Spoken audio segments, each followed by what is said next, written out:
NID के time management की अगर मैं बात करूँ तो यार देखो भगवान ही बचाया आपको उसमें तो। ऐसा मैं क्यों कह रहा हूँ, ऐसा मैं इसलिए कह रहा हूँ बिकॉज यार एनआईडी की चीज़ें डिपेंड करती हैं, क्वेश्चंस वो कितने कब क्या उठा के दे दे उसका कोई आइडिया नहीं लगता। बट येस, जो पार्ट ए है उसका वो तो 30 मिनट्स का होता है, ठीक है। तो 30 मिनट्स में बहुत आराम से वो सॉल्व हो जाते हैं, लगभग 15 क्वेश्चन देते हैं वो, 15 या not 30 minutes, I don't think कि यार लाइक पिछली बार आई थिंक 15 मिनट का था। ये चीज़ें बहुत डिपेंड करती रहती हैं, फ्लक्चुएट करती रहती हैं कि कितने मिनट का क्या था, आई थिंक 15 मिनट का था वो पेपर।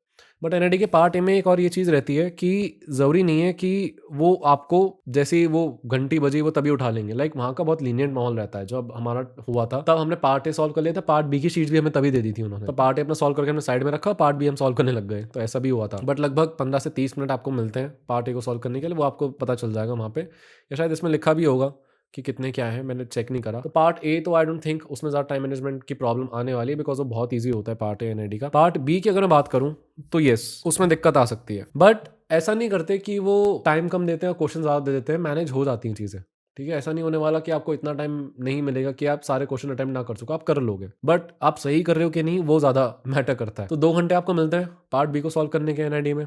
स्ट्रीम स्पेसिफिक की मैं बात करूँ, मैं एमडेस की यहाँ पे बात कर रहा हूँ, मैं मास्टर्स की। तो जितने भी क्वेश्चंस आए आपको एक रफ एस्टिमेट लगा लेना है कि यार पर क्वेश्चन मेरे को कितना टाइम स्पेंड करना है। आइडियल जो टाइम होता है वो होता है 15 मिनट, 15 से 20 मिनट आपको पर क्वेश्चन डालने ही डालने हैं, एंड उससे ज़्यादा नहीं डालने, वरना आप सारे अटेम्प्ट नहीं कर पाओगे। अगर क्वेश्चन ज़्यादा बढ़ जाते हैं, अब सीधी सी बात है, अगर कोई क्वेश्चन छोटा है तो उसमें आपको कम टाइम में ही वो सॉल्व हो जाएगा। तो उसमें आपको ऐसा सच नहीं लगाना चाहिए कि अगर उसने 15 मिनट कहा था और मैं 15 मिनट क्वेश्चन को देखता ही रहूंगा, ऐसा नहीं होता है। वो क्वेश्चन सिंपल था, इजी था, जल्दी सॉल्व हो गया, आगे बढ़ो। कोई क्वेश्चन ज्यादा टाइम ले रहा है तो आप आइडियल सिचुएशन रखो कि मैक्स टू मैक्स 15 से 20 मिनट मेरे को लगाने हैं, तो ज्यादा टाइम ले रहा है, मैंने इतना इतना सॉल्व करा, बाकी आके सॉल्व कर लेंगे, पहले आगे के मैं अटेम्प्ट कर लेता हूँ। ऐसे आपको टाइम मैनेजमेंट करना है एनआईडी में। जो क्वेश्चन ज्यादा टाइम खाने वाला है वो खाएगा ही खाएगा, जो कम टाइम खाएगा वो कम टाइम खाएगा।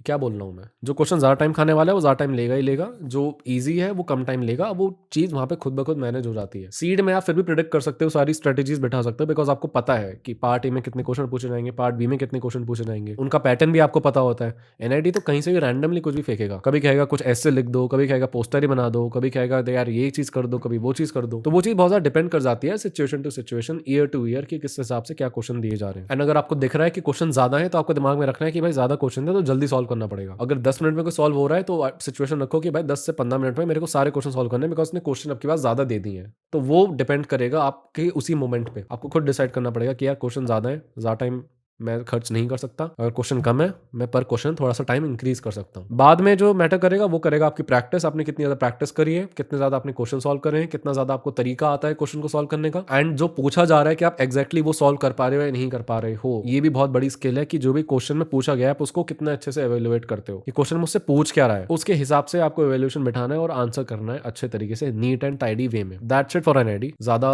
दिमाग मारने की जरूरत है नहीं, आपने अगर सॉल्व करे होंगे, मॉक टेस्ट ले लो, अभी जितना आप ले सकते हो उतना लो, उससे आपको आइडिया लग जाएगा, उससे आपको प्रैक्टिस हो जाएगी अच्छी खासी। बाकी आपको कोई भी डाउट है, नीचे ऑनलाइन फॉर्म अवेलेबल है, आप जाके क्लिक कर सकते हो। अपनी ड्राइंग आपको मुझसे रिव्यू करवानी है तो हम लोग बैठेंगे एक साथ गूगल मीट पे, आपकी ड्राइंग पे हम डीप एनालिसिस करेंगे, जो भी मेरे को प्रॉब्लम लगेंगी उनके ऊपर मैं पॉइंट आउट करूंगा। इससे पहले मैं ऑलरेडी कुछ वीडियोस निकाल चुका हूँ जहाँ पे मैं स्केचिंग को रिव्यू कर रहा हूँ, तो आप जाके देख सकते हो। ऑल्दो उसमें मैंने बहुत ऊपर ऊपर से करी है, चूंकि ये पेड है तो इसलिए पेड वाले में हम और डेप्थ में बात करेंगे, तसल्ली से बैठ के हम बात करेंगे। तो नीचे फॉर्म है, आप जा सकते हो, क्लिक कर सकते हो लिंक पे। ये वीडियो कैसे लगी आप मुझे बता सकते हो, लाइक कर सकते हो यार इस वीडियो को if you found it helpful.